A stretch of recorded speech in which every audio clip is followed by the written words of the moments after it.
বড় হচ্ছে দেশের অর্থনীতি, বাড়ছে মাথাপিছু আয়, প্রবৃদ্ধির হারও ঊর্ধ্বমুখী। 2041 সালের মধ্যে বাংলাদেশকে উন্নত অর্থনীতির দেশের তালিকায় নিয়ে যাওয়ার পরিকল্পনা সরকারের।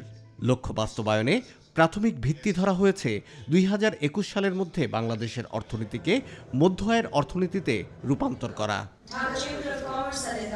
লক্ষ্যমাত্রা অর্জনে কোন পথে হাঁটবে বাংলাদেশ? সম্মেলনের উদ্বোধনী বক্তৃতায় তার কিছুটা ধারণা দেন প্রধানমন্ত্রী শেখ হাসিনা।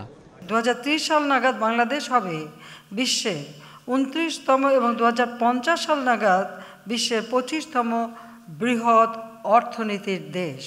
আর সেই লক্ষ্য নিয়েই আমরা কাজ করে যাচ্ছি। অংশগ্রহণমূলক উন্নয়নের ধারায় 2030 সালের মধ্যে বাংলাদেশ বিশ্বে একটি দারিদ্র্যমুক্ত দেশ হিসেবে স্বীকৃতি অর্জন করবে। ব্যক্তি ও গোষ্ঠীর স্বার্থের ঊর্ধ্বে উঠে সবাইকে একসঙ্গে কাজ করে দেশকে এগিয়ে নিয়ে যেতে হবে।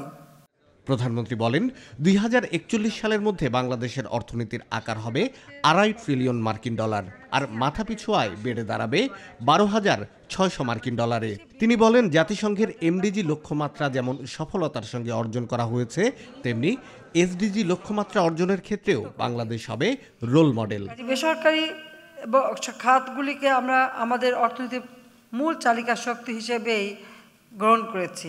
দেশীয় বিদেশি বেসরকারি বিনিয়োগ উন্নয়নের সময়োপযোগী শিল্পনীতি, রপ্তানি নীতি এবং সংশ্লিষ্ট অবকাঠামোগত সুবিধা নিশ্চিতকরণেরও উদ্যোগ আমরা নিয়েছি। আমি এটুকু আপনাদের সকলকে আশ্বস্ত করছি যে স্বাস্থ্য ব্যবস্থাপনার মাধ্যমে আমরা বেসরকারি খাতের উন্নয়নে আর্থিক নীতি নির্ধারক ও ব্যবসা বান্ধব পরিবেশ গঠনে আমাদের সরকার সবসময় সহযোগিতা করে যাবে। স্বনির্ভরতার পথে বাংলাদেশের অগ্রগতির কথা উল্লেখ করে প্রধানমন্ত্রী জানান, দেশে বৈদেশিক মুদ্রার রিজার্ভ $32 বিলিয়ন।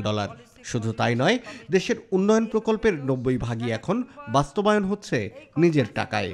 আগামী 2041 সালের শাহ আলী জয়, নিউজ 24, ঢাকা। আজকের এই কনফারেন্সে উপস্থিত সকলকে আমি